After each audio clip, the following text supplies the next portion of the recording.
మీ జీవితంలో 5 అతి పెద్ద సంఘటనలు ఖచ్చితంగా జరుగుతాయి. 100% ఈ రాశి జాతకులు ఈ వీడియోని చూడాల్సిందే. రహస్యంగా చూడండి. ఏం చెప్తున్నామో మీకే అంతా అర్థమవుతుంది. ఈ రాశి వారి జాతక రేఖలు, వారి యొక్క జీవితంలో ఎంతో మంది చాలా ఒడిదుడుకులు, చాలా ఇబ్బంది. పోలేరమ్మ తల్లి జ్యోతిషాలయం. మీరు ఎక్కడెక్కడో జ్యోతిష్యం చెప్పించుకొని నిరాశ చెంది ఉన్నారా? అయితే ఒక్కసారి గురువు గారికి ఫోన్ కాల్ చేయండి. దూర ప్రాంతాల్లో ఉన్న వారికి ఒకే ఒక్క ఫోన్ ద్వారా వెంటనే పరిష్కారం చెప్పబడును. మీ ముఖము, ఫోటో, చేయి, పేరు, వయస్సు, గోత్రం వాట్సాప్ చేయండి. ప్రేమ, పెళ్లి, ఉద్యోగం, రాజకీయం, విదేశీ ప్రయాణం, ధనం నిలకడ లేకపోవడం, భార్యాభర్తల మధ్య గొడవలు, ఆస్తి తగాదాలు, అప్పుల బాధలు, స్త్రీ పురుషులకు పర్సనల్ గా ఎలాంటి సమస్యలున్నా పరిష్కారం చూపబడును. గురూజీ రామరాజు గారు. Phone number 9701875831. శని స్థాయిలోకి ఎందుకు వెళ్ళలేకపోతున్నారు? వీరికి అర్థం కాకుండా అయిపోయింది.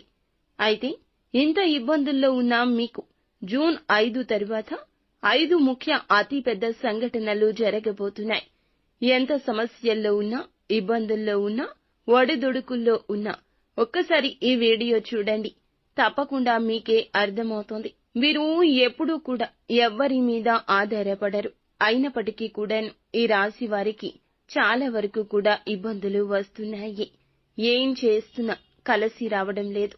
కష్టాలు ఎక్కువ అయిపోయాయి. ఊహించని స్థితి కాదు కదా. ఉన్న స్థితిలో కూడాను అసలు ఏమాత్రం సంతోషం లేదు. ఈ యొక్క ఇబ్బందుల్లో ఉన్నారు.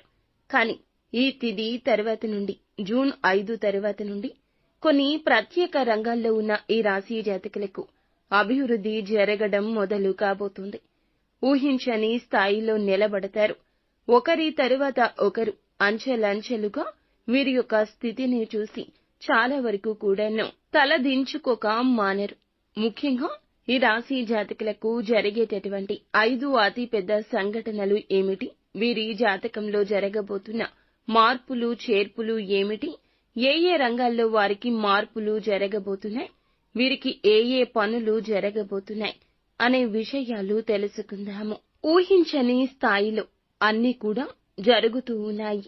అసలు వీరి మనస్తత్వం అనేది ఎలా ఉంటుందంటే గనక ఎప్పుడూ కూడా ఉన్నత శిఖరాలకు, ఉన్నత స్థాయిలో ఆలోచిస్తూ ఉంటారు. అక్కడి దాకా వెళ్ళడానికి వారికి చాలా ఇబ్బందులు, చాలా సమస్యలు వస్తూ ఉంటాయి. అయినప్పటికీ వీరి యొక్క జాతక రేఖలో ఎన్ని ఒడిదుడుకులు వచ్చినా చాలా ఆనందంగా, చాలా విశ్వాసంగా, చాలా నమ్మకంతో ఎప్పుడూ ఉంటారు.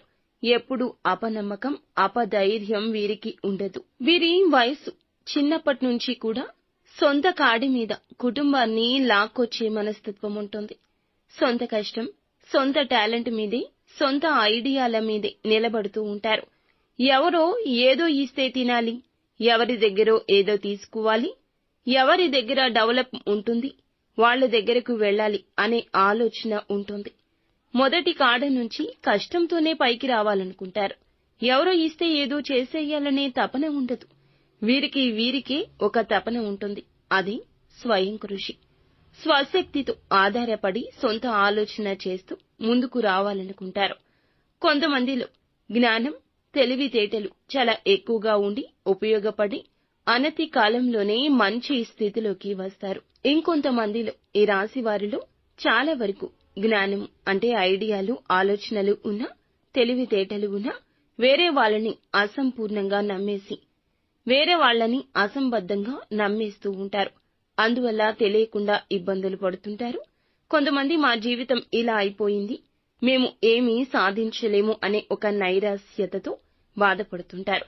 వీరి దగ్గర 10 రూపాయలు ఉంటే 9 రూపాయలు ఖర్చు పెట్టడం, ఎవరికైనా సాయం చేయడం అలవాటుగా మారింది. రూపాయి అయినా నిలబెట్టుకోవాలని అనుకుంటారు, కానీ రూపాయి నిలబడదు. ఎందుకంటే వీరికి స్నేహాలు, బంధాలు, బంధుత్వాలు, ఖర్చులు ఎక్కువ, బాధ్యతలు ఎక్కువ. ఎంత డబ్బు వచ్చినా, ఎంత పని ముందుకు వెళ్లినా కూడా ఏదీ సాధించలేని రంగంలో ఉంటారు. అయినప్పటికీ ఈ యొక్క రాశివారు, వీరి జాతక రేఖలు, ఈ యొక్క నక్షత్రాల్లో ఏమిటంటే గనక ముఖ్యంగా వీరికి వెంకటేశ్వర స్వామి యొక్క అనుగ్రహం ఉంటుంది. ధనం అధికంగా వస్తుంది. కానీ ఖర్చులే ఊహించని తారాస్థాయిలో జరుగుతుంటాయి. 1కి 4 రకాలుగా ఉన్నా కూడా వీరికి ఇతర రకాల ఇబ్బందులు చాలా ఉంటాయండి. బంధువర్గాల్లో కూడా వీరికి ఎవరు కూడా సహాయం చేయరు. ఏ విషయంలో కూడా వీరిని మంచి చెడుల్లో అయితే నిలబెట్టుకునే అవకాశాలు చాలా తక్కువ.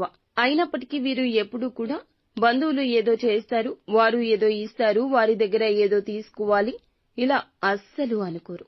ఏదో ఇవ్వాలి, అలా నిలబడాలి అనుకునేంత అత్యాసపరులు కాదు. వీరైతే పరమశివుని అనుగ్రహాన్ని పొందుకునేవారు. పరమశివుడు ప్రశాంతంగా శ్మశానంలో ఎలా అయితే జీవిస్తూ ఉంటాడో అలా వీరి జీవితంలో కష్టాలు కడలిల మధ్యలో ఎంతో ప్రశాంతంగా, మానసికంగా ఇబ్బందులు ఉన్నా చాలా నవ్వుతూ ఉంటారు. భగవంతుడు ఎన్ని రకాలుగా పరీక్షలు పెట్టినా వీరు భగవంతుణ్ణి నమ్మడం మానరు. నిత్యము భగవన్నామ స్మరణ చేస్తూ ఉంటారు. ఇలాగే నిలబడుతుంటారు. అందుకే వీరికి దైవ కటాక్షం, దైవానుగ్రహం ఎప్పుడూ ఉంటుంది. మరి ఎందుకండి ఇంత దైవ కటాక్షం ఉంటుంది, అయినా కూడా మాకు ఎప్పుడూ కష్టాలే నష్టాలే అనుకుంటున్నారా?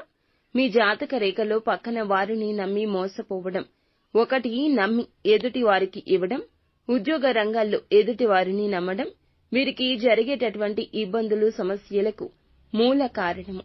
ముఖ్యంగా ఈ రాశి వారిలో వీరికి జరుగుతున్నటువంటి 5 పెద్ద సంఘటనల గురించి ఇప్పుడు చర్చాగోష్ఠి పెట్టాల్సిందే. జూన్ 5 తర్వాత వీరి జీవితంలో ఊహించని మలుపులు రాబోతున్నాయి. డెవలప్మెంట్ జరగబోతుంది. ఒక మంచి అభివృద్ధి రంగంలో ఉన్నవారు అభివృద్ధి పదంలో రాణించగలుగుతారు. శని, గురు, రాహు, కేతు స్థితులు సరిగ్గా ఉన్నాయి. కలిసి వచ్చేట్లు ఉన్నాయి. వీటి ఆధారంగా మనకి చూడబడేటటువంటి కొన్ని రకాల మార్పులు అయితే తెలుసుకోవాలి. ఈ సంభవాల గురించి తెలుసుకోవాల్సిందే. ఊహించని స్థితిగతులు అయితే వీరు ఊహించని స్థాయిలో నిలబెట్టబోతున్నాయి. మొదటిగా వీరికి ఆర్థికంగా ఊహించని లాభం ఈ జూన్ 5వ తేదీ నుంచి కలగబోతుంది. మట్టి పట్టుకున్న బంగారం అయ్యేంతగా పరిస్థితి మారబోతుంది. వీరికి సంభవించే సంఘటనలు పాత పెట్టుబడుల గురించి కీలకంగా చెప్పాలి. అలాగే ఏదైనా కొత్త పెట్టుబడులు కూడాను ఊహించని ఆకస్మిక ధన లాభాన్ని అయితే కలగచేయబోతున్నాయి. అలాగే ఎప్పుడైతే పెట్టుబడులు పెడతారో వీరు, ముఖ్యంగా వీరు చేసేటటువంటి పనులు అనేవి మీకు పెట్టుబడులు రావాలన్నా, ఏదైనా ఖచ్చితంగా డెవలప్మెంట్ జరగాలన్నా ఈ పనులు ఖచ్చితంగా ఈ సమయాల్లో జాగ్రత్తగా చేసుకోండి. ఆర్థికంగా కలిసొస్తుంది. ఆరోగ్యపరంగా ఆకస్మికంగా కొన్ని ఊహించని ఇబ్బందులు కలగొచ్చు. కానీ ఆరోగ్యపరంగా జాగ్రత్త అయితే తీసుకుంటారు. వీరు ఎదుటి వారిని నమ్మి అసలు ఏ పని చేయకూడదు. ఒకవేళ చేస్తే ఇక అంతే సంగతులు. వారే మిమ్మల్ని మోసం చేస్తారు. వీరి దాయాది వర్గంలో కానీ, స్నేహితుల్లో కానీ పెట్టుబడి పెట్టి ఆర్థిక లావాదేవీల్లో కానీ వీరైతే చాలా వరకు వారిని నమ్మి ఈ విషయంలో దగ్గరగా ఉంటే ఇలాంటి సమయాల్లో పాత పెట్టుబడుల వచ్చిన ధనం కూడాను వృధా అయిపోతుంది. అత్యాశకు వారి వల్ల పోవద్దు. వారి నిర్ణయాల వల్ల అత్యాశను అస్సలు నమ్మొద్దు. ఏది ఏమైనా కానీ వీరికి ఆకస్మికంగా నష్టం కూడా జరగొచ్చు. అందువల్ల అప్రమత్తంగా ఉండాలి, వ్యవహరించాలి. శుక్రుడు వీరికి 6వ ఇంట ఉండడం వల్ల వీరికి చేసే ప్రయాణాల్లో, వ్యాపార ఉద్యోగ రంగాల్లో వీరికి ప్రయోగాల్లో కూడాను చాలా వరకు కూడా ఇబ్బందులు తలెత్తొచ్చు. ప్రయాణాలు ఉన్నాయి కదండి, ఊహించని విధంగా అవి జరగొచ్చు. వాటి వల్ల ఖర్చులు జరగొచ్చు. కొంతమంది తప్పుదారి పట్టించొచ్చు. అందువల్ల ఊహించని ధన లాభం కలిగినప్పటికీ కూడా ముఖ్యంగా ధన నష్టం కూడా ఎక్కువగా ఉంటుంది. వీరికి ఈ యొక్క ఆకస్మిక 5 అతిపెద్ద సంఘటనల్లో ఇది మొదటిగా చెప్పొచ్చు. డబ్బు నష్టం ఉంది కదా అని ఖర్చులను నియంత్రించుకోకుండా ఉంటే ఇక అంతే సంగతులు. అప్పులు తీసుకోవాల్సిన స్థాయికి వస్తుంది. అప్పులు తీసుకోవద్దు. అప్పులు ఉన్నంతలో కట్టేసుకోవడం మంచిది. రుణ బాధలు పెరగొచ్చు. అనవసరమైన ఖర్చులు, ఆర్థిక ఒత్తిడి అయితే మీకైతే కలగొచ్చు. అందువల్ల ఈ జాగ్రత్తలు తప్పక తీసుకోండి. ఇక ఉద్యోగంలో కానీ, అలాగే ఏదైనా ఒక బాధ్యతాయుతంగా వెళ్లేటప్పుడు హఠాత్తుగా మీకు కొన్ని మార్పులు జరిగే అవకాశం ఉంది. ఇది 2వ అతిపెద్ద సంఘటన. ఈ రోజు నుంచి అయితే వీరికి ఎలా ఉండబోతుంది అంటే, ఎవరైనా కానీ ఉద్యోగం నుంచి కొత్త ప్లేస్ కి వెళ్లాలనుకుంటున్నా, ఉన్న ఉద్యోగం మానేసి కొత్త రంగాన్ని ఎంచుకోవాలనుకుంటున్నా ధైర్యంగా, స్థైర్యంగా ఉండండి డెసిషన్ తీసుకోవడంలో. ఉద్యోగ రంగాలు వదిలేసి ఏదైనా వ్యాపార సమూహంలో పెట్టుబడి పెడదామనుకున్నా ఇలాంటి వారికి కూడాను ఈ యొక్క మాసం 5వ తేదీ నుండి వీరికైతే అతి పెద్దగా వీరికైతే ఒక మంచి బాధ్యతాయుతమైన అవకాశం వస్తుంది. మంచిగా బ్రహ్మాండవంతంగా మీ యొక్క ఆలోచన డెవలప్ అయ్యే అవకాశం కనిపిస్తుంది. మీ యొక్క జాతక రేఖలో ఒత్తిడులతో కూడిన బాధ్యతలు ఉండడం వల్ల హఠాత్తుగా ఉద్యోగంలో కూడా కొన్ని సమస్యలు రావచ్చు. సమస్యలను దృఢంగా ఎదుర్కొనే ప్రయత్నం చేయండి. తప్పు చేయకపోతే మీరు నిజంగా తప్పు చేయలేదు అని వాదించండి. మీ వాదన ఎదుటి వారికి అర్థమవుతుంది. అందులో కూడా ఒక మంచి దాగి ఉంది. మీ సహోద్యోగుల్లో శత్రువు ఎవరు గమనించుకోగలుగుతారు. ముఖ్యంగా ఉద్యోగంలో కొత్త బాధ్యతలు లేదా ఊహించని పోస్టులు మార్పు అనేది జరగొచ్చు. రవి మీకు 6వ ఇంట ఉండడం వల్ల ఉద్యోగానికి సంబంధించి మార్పులైతే అత్యధికంగా కనబడవచ్చు. మంచి శుభవార్త ఉన్నట్లే కనిపిస్తుంది. కానీ మీ జాగ్రత్తల్లో మీరు ఉండండి. చెడుగా కూడాను మంచి జరిగే అవకాశం కూడా ఉండొచ్చు. సీనియర్స్ తోటి మాట పట్టింపులు ఒత్తిడి అయితే పెరగొచ్చు. వాళ్లతోటి కొద్ది సంభాషణ ముఖ్యం. మీకు మిత సంభాషణ ఎవరితో అయినా శ్రేష్టము. కొన్ని విభేదాలు గొడవలు జరగొచ్చు. ఇవి జరగడం వల్ల మీకు చెడుగా మారే అవకాశం ఉంది. మీరు చాలా జాగ్రత్తగా ఉండండి. అనవసరపు మాటలు సమస్యలు అనేవి మీరు మీ మధ్య తీసుకురాకుండా జాగ్రత్త వహించండి. మీకైతే ఉద్యోగంలో మార్పు వస్తుంది. ఒత్తిడి తగ్గుతుంది. మానసిక బాధ తగ్గుతుంది. ఒక ఉత్సాహాన్ని పెంపొందించే స్థితికైతే వెళ్లగలుగుతారు.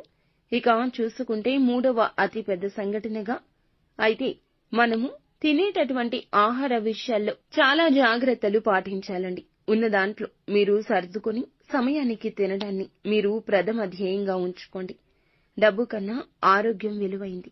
డబ్బు కోసం ఆరోగ్యాన్ని పణంగా పెట్టడం, సమయానికి ఆహారం తీసుకోకపోవడం, పని ఒత్తిడిలో పడి ఆహార సమయాల్లో మీరు మార్పులు చేయడం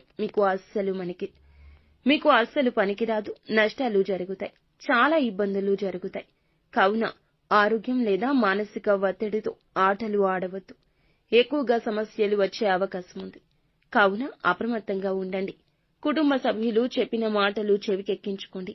సమయానికి ఆహారం, నిద్ర చాలా అవసరం. ఆరోగ్య సమస్యలు లేదా జీర్ణ వ్యవస్థ లేదా నిద్రలేమి వంటి సమస్యలు కలగొచ్చు. వాటిని నెగ్లెక్ట్ చేయొద్దు. ఎందుకంటే రాహువు మీకు 3వ ఇంట్లో ఉండడం వల్ల ట్రావెల్ లేదా స్ట్రెస్ కారణంగా సమస్యలు అయితే రావచ్చు. అలాగే నేటి యుగ కాలంలో ఎక్కడికి వెళ్లినా కానీ మంచి ఆహారం అనేది ఎవ్వరూ తీసుకోవడం లేదు. పరుగు పెట్టే జీవితం, పరుగు పెట్టే ఆహారమే తింటున్నారు. ఇలా బయట ఆహార పదార్థాలు తీసుకోవడం వల్ల కూడా మీకు ఇబ్బంది కలుగుతుంది. చిన్న చిన్న అనారోగ్య సమస్యలే కదా అని పట్టించుకోకుండా వదిలేస్తే గనక అవి దీర్ఘకాలిక వ్యాధుల రూపంలోకి మారిపోతాయి. చిన్నగా ఉన్నప్పుడు జాగ్రత్త తీసుకుంటే ఆదిలోనే అంతం చూపిస్తే ఆదిలోనే అంతం చేయగలిగితే గనక హాస్పిటల్స్ చుట్టూ తిరగాల్సిన అవసరం ఉండదు. ధనాన్ని ఎక్కువగా ఖర్చు పెట్టాల్సిన అవసరం ఉండదు. మానసిక ప్రశాంతత కోల్పోయే ప్రమాదం కూడా కలగదు. కావున చిన్న పామునైనా పెద్ద కర్రతో కొట్టాలి. ఆరోగ్యం విషయంలో ఈ సూత్రాన్ని పాటించాల్సిందే. ఇక 4వదిగా అపార ధన నష్టం కనిపిస్తుంది. ఒకరిని నమ్మడం, గుడ్డిగా ధనాన్ని ఇవ్వడం లేదా మధ్యవర్తిత్వం చేయడం లేదా ఉన్న ధనం మొత్తం పెట్టి ఎవరో ఏదో చెప్పారని ఇన్వెస్ట్ చేయడం. అవి ప్రాఫిట్స్ విషయాలు కూడా కావచ్చు. అంటే రియల్ ఎస్టేట్ లో ఇన్వెస్ట్ చేయడం, లేకపోతే స్టాక్ మార్కెట్ లో ప్రాఫిట్స్ వస్తాయని ఇన్వెస్ట్ చేయడం, లేదా ఎవరో చెప్పారు మంచిది కదా అని ఇళ్ల స్థలాలు కొనుగోలు చేయడం. వీటి వల్ల కూడా అపార ధన నష్టం కలగొచ్చు. మానసిక ఒత్తిడి కూడా పేట్రేగిపోతుంది. ఈ విధంగా చూస్తే కుటుంబ అభిప్రాయ భేదాలు కూడా వస్తాయి. 4వ సంఘటనగా ఇలా జరగొచ్చు. ఎందుకంటే కేతువు మీ 9వ ఇంట్లో ఉండడం వల్ల పెద్దలతో విభేదాలు రావడం జరుగుతుంది. పిల్లల విషయంలో సమస్యలు రావడం, ప్రేమ వివాహాల్లో గొడవలు ఇబ్బందులు జరగడం, ఊహించని అతిపెద్ద సంభవాలు జరగొచ్చు. ముఖ్యంగా జీవిత భాగస్వామితో విభేదాలు రావచ్చు. అలాగే తల్లిదండ్రుల ఆరోగ్యంలో కూడా చాలా వరకు సమస్యలు పడవచ్చు. మీరైతే ప్రత్యేకంగా కుటుంబ అభిప్రాయాలు తీసుకోండి. కుటుంబంలో చెడుగా మారే అవకాశం మీకు కనిపిస్తుంది. తగినంత ప్రశాంతత దెబ్బతింటుంది. ఇంట గెలవలేకపోతారు. ఇక రచ్చేమి గెలుస్తారు? సహనంతో వ్యవహరించండి. గృహ శాంతికై మీరు ప్రయత్నాలు చేయండి. మీ ప్రయత్నం వమ్ము కాదు. ఇక గృహానికి సంబంధించి గాని లేదా ఇన్వెస్ట్మెంట్ సంబంధించి కానీ బంగారు ఆభరణాల కొనుగోలు కోసం కానీ ఎదురు చూస్తుంటే వాటికి సంబంధించిన బాధలు అన్నీ కూడా తొలగిపోయి ఇక మీకు బాధలు తొలగి సంతోషాలు రాబోతున్నాయి. అనుకున్నవి ఒక్కొక్కటిగా జరగబోతున్నాయి. జూన్ 5 తర్వాత మీరు ఏది అనుకున్నా దానికోసం సాధించే సత్తువ కలుగుతుంది. మీలో తెగింపు వస్తుంది. ఏదైనా చేయాలనే ఒక తపన వస్తుంది. అన్ని రకాల ఆగిపోయిన పనులను పునః ప్రారంభించుకుని పూర్తి చేస్తూ మానసిక స్థైర్యంతో ముందుకు వెళ్ళగలుగుతారు. నిత్యము కూడా ఇష్టదైవ నామస్మరణ చేసుకోండి. అంతా మంచి జరుగుతుంది. ఏదైనా కార్యం మొదలు పెట్టే మునిపై గణపతికి పూజ చేసుకుని గణపతి నామాన్ని ఓం గం గణాధిపతియే నమః ఇలా మంత్ర జపాన్ని చేసుకుని ఇంటి నుండి బయటికి వెళ్ళండి. అంతా మంచి జరుగుతుంది.